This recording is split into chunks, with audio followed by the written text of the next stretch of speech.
Welcome back to the Arise interview, where we speak to the newsmakers as well as ordinary people doing extraordinary things around the world and featuring the voices at the heart of the stories. I'm Charles Aniagolu. Now let's talk about one of my favorite subjects, African art, and the biggest art fair in West Africa, known as ArtX Lagos, which kicks off this week. My next guest, Tokini Peterside, has been described as the woman putting Lagos on the arts map, though she's argued that she's enhancing what's been there already for centuries. Nevertheless, as a founder of ArtX Lagos, she succeeded in creating the first international art fair in West Africa. It's been going now since 2016, so this will be the 6th edition, if I've got my figures right. Over the years, it's become bigger, better, and more influential, and this year there'll be artists from 25 countries, up from 10 when it first started in 2016. Well, in a moment, I'll be joined by the founder of ArtX Lagos, Tokini Peterside. But first, here she is with members of her ArtX team talking about what audiences can expect to see this year. ArtX Lagos is the first and now the largest and leading international art fair in West Africa. We come around each year to organize a fantastic celebration of Africa and the diaspora's most exceptional artists. So for what's new at ArtX Lagos 2021, for the first time we're having a digital and physical fair running at the same time. We have over 30 galleries featuring over 110 artists. We have a lot of exciting projects. I'm excited to see the Future Africa project. ArtX Talks. The NFT project. Looking forward to ArtX Live. I'm looking forward to everything coming to life, like all the moving pieces. We didn't have a physical fair last year, and I missed that energy. I missed the excitement. I'm looking forward to everybody coming out. So the physical fair is from the 4th to the 7th of November. At the Federal Palace. It will be extended online at www.artxlagos.com till the 21st of November. So you definitely need your mask. You come with your friends so you can have someone to share the memories with. Come with your energy and high spirits. The fairs really get up to be very exciting this year, and I really can't wait to see how it all turns out. So you should come. Well, it sounds jolly exciting, doesn't it? And I'm suitably delighted to say that the founder of ArtX Lagos, Tokini Peterside, joins me now from Lagos. Thank you very much indeed for joining us. Listening to all your team there talking about it makes me want to jump into a plane and go to Lagos and in preparation for the event. But before we talk about ArtX, which is obviously very exciting, tell us first of all about the growing power of African art and how it appears to be getting more attention around the world today from your assessment.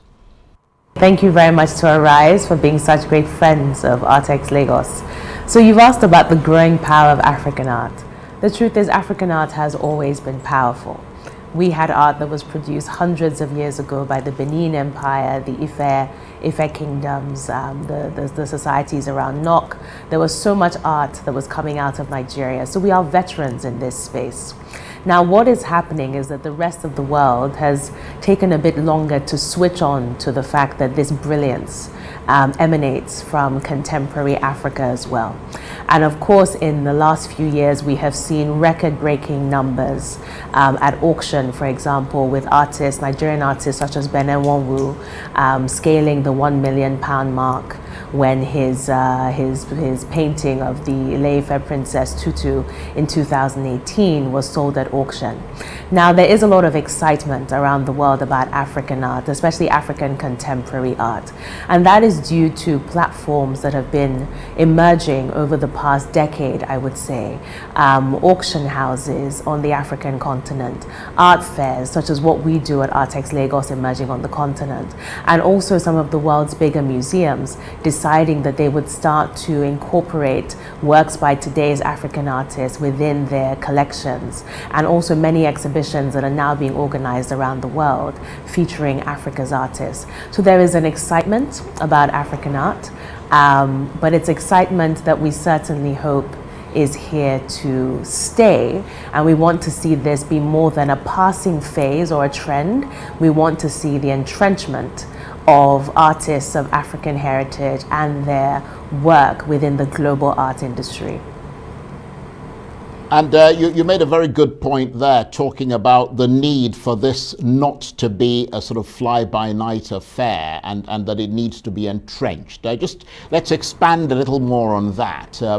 What are your fears, and what are you seeing so far that makes you a bit wary of the process? So I wouldn't say I'm wary of the process. I would just say that I'm very mindful of the fact that we must ensure that this Africa Rising narrative isn't a passing phase where the global art industry is concerned. This affects us, for example, even when it comes to music. Nigeria's music is some of the hottest music around the world today. We must ensure that what happened with other parts of the world when they were the darling of the moment doesn't happen to our stars. Now, when it comes to the visual arts, there is excitement amongst Western collectors about this art that's coming out of the continent, because at the moment, vis-a-vis what the rest of the world is demanding in terms of its prices, African art is very reasonably priced. It's very accessible. Now, what we hope is that the hype and the excitement will mature into a growing permanent interest, a growing permanent inclusion of work by African artists within what is happening globally consistently. We don't want to continue to have this special bucket or category or genre for African art. The idea is for African art to permeate within the global arts industry, and therefore for our artists to be celebrated and feted just for being artists, as their contemporaries, for example, from Asia, are having been done to them. And the truth is that what is critical to that eventuality or to that result is Africans themselves building a sustainable market for our art, by which I mean African collectors stepping up more and more to the plate, ensuring that the market and the demand for these artists can and will sustain into the future, and ensuring that it becomes a permanent presence within the global arts industry. And this, I firmly believe that African collectors have a very important role to play there, which is why at Artex Lagos we very much fixate and spend a lot of our time and energy on cultivating and growing the regional collector base across the African continent, whilst of course welcoming the many hundreds and thousands of international visitors that usually come into Artex Lagos each year. Well, that's a very interesting, very informative analysis you've given there, and just extrapolating from what you just said, I mean, moving away from, from that, I mean, are you seeing more of these African collectors coming through? I mean, you've been doing this now since 2016. You've been trying to cultivate these collectors. Are you seeing a growing number of African collectors? Very much so. In fact, the numbers are growing at really exciting rates. I can't, as I stand today, tell you this is the number of thousands of collectors of African arts that we have. But if I even look at us as Artex Lagos, where we started from in the beginning, where we did a lot of work in 2016 when we launched to just bring visibility to the space. I had friends and had many associates who were affluent Nigerians and affluent Africans, interested, curious about the visual arts, but not being sure how to access the art market, because a lot of what was happening in terms of exhibitions and events was very much for the reserve of a small group who were very much in the know and who were very strong patrons then as well.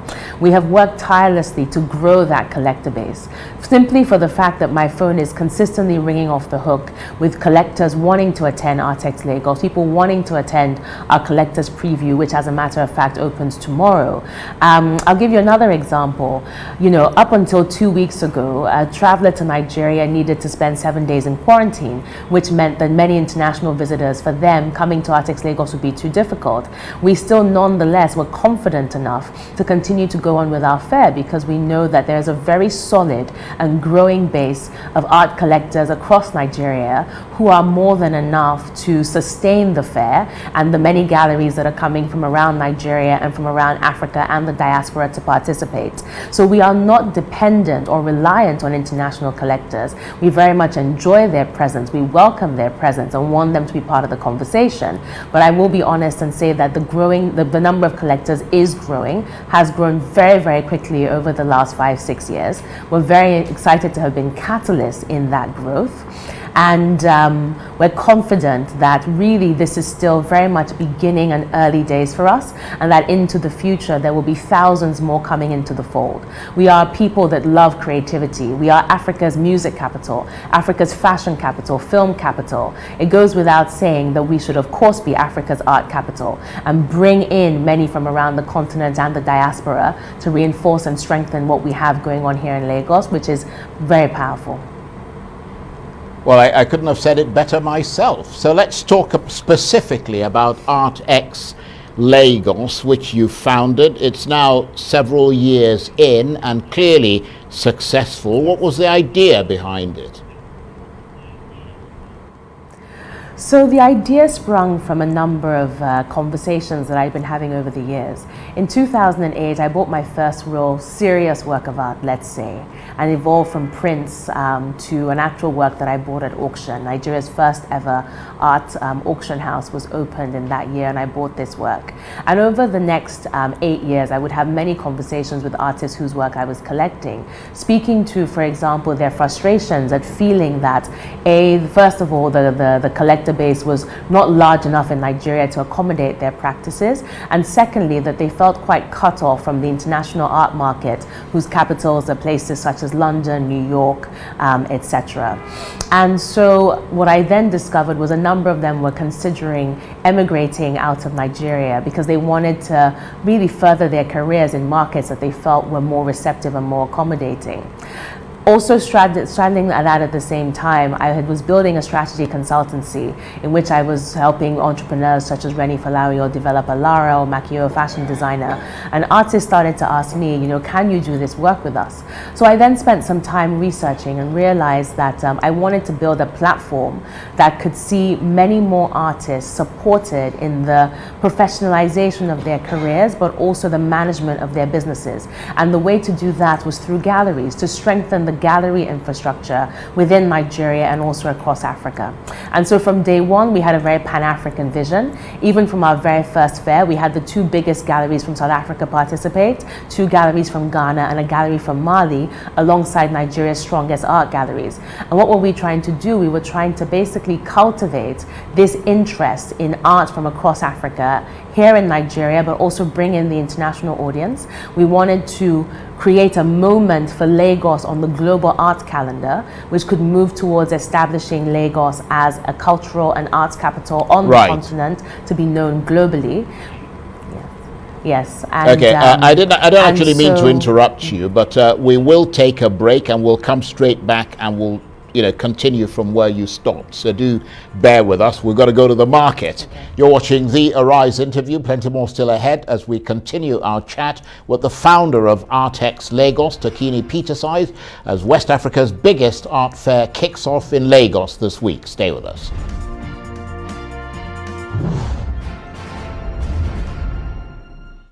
Welcome back to the Arise interview. I'm Charles Aniagolu. Now, ArtX, West Africa's biggest art fair, kicks off in Lagos this week, featuring more than 100 artists from 25 countries, represented by 30 art galleries. Beyond showcasing what the organizers describe as the best in African art, there'll be solo exhibitions, group projects, and talks that focus on the African continent and hopes for its future. The vitality, colour and drama of African art, of course, being celebrated in Europe, the US and around the world today. You can see them on display in top art galleries in London, Rome, Vienna, Paris, New York, etc., with Western art dealers making bids for them. But this art fair is the biggest of its kind taking place in West Africa, much closer to home. And the founder of ArtX Lagos and organizer of that art fair, Tokini Peterside, is still with me from Lagos. Thank you for staying with us. And you were just rounding off before we interrupted you because we had to take a break, and apologies for that. But you were telling us about how you came to found ArtX Lagos. Yes, so I'll just cap it off by saying, you know, the reasons were very simple. One, it was to grow the collector base locally, to ensure that our artists could continue to get the right kind of support that would ensure, as I discussed earlier, that the interest in African art becomes sustaining and sustainable as opposed to a passing phase. Second, it was to build a moment and establish a moment for Lagos on the global arts calendar, to let the world's arts industry and art stakeholders know that there's a lot happening in Lagos, Nigeria, and across the African continent, and they should come to Lagos as a capital to see and experience this.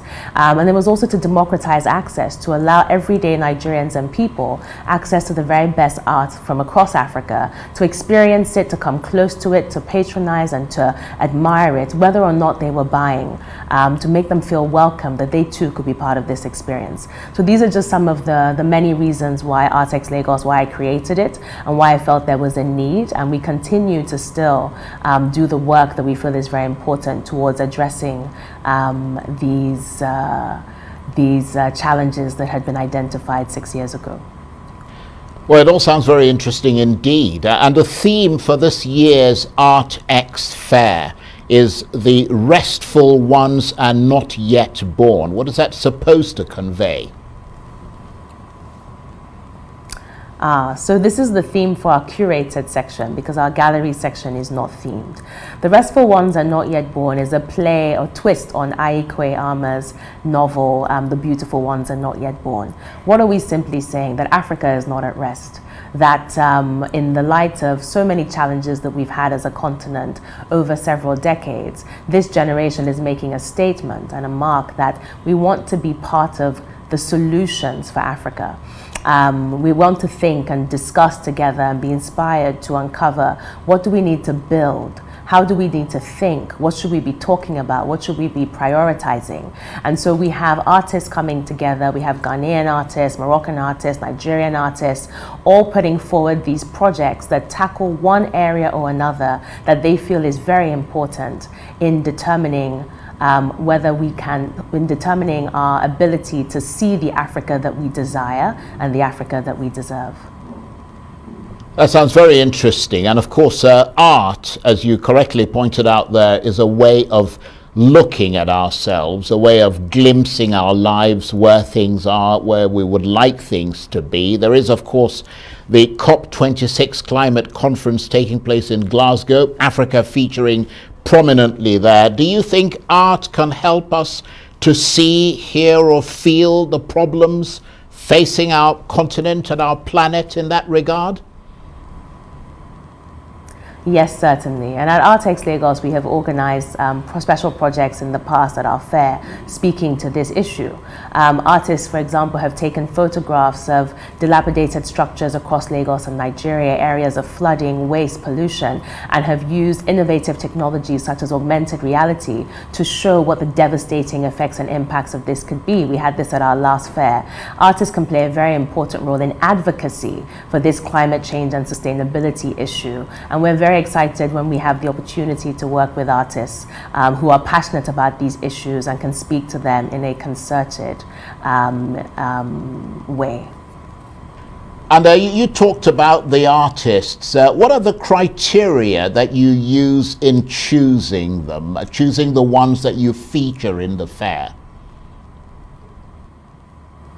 So the majority of the artists are proposed by the galleries, and we invite galleries, it's strictly by invitation at our fair, based on their track record, based on their exhibition calendars, based on the other art fairs around the world that they participate in and the strength of their programming. These artists then propose to us the artists that they would like to show at the fair, and then our selection committee considers whether these are artists whose careers are sustaining and whose narrative and perspectives are also introducing something new to the canon of art history.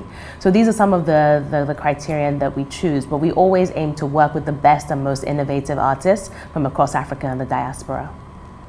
And I was just reading your sort of bulletin there, and there are other aspects, big aspects of the fair, one of them being ArtX Talks. What's the focus of that, and who are sort of the headline speakers that one can expect to see there?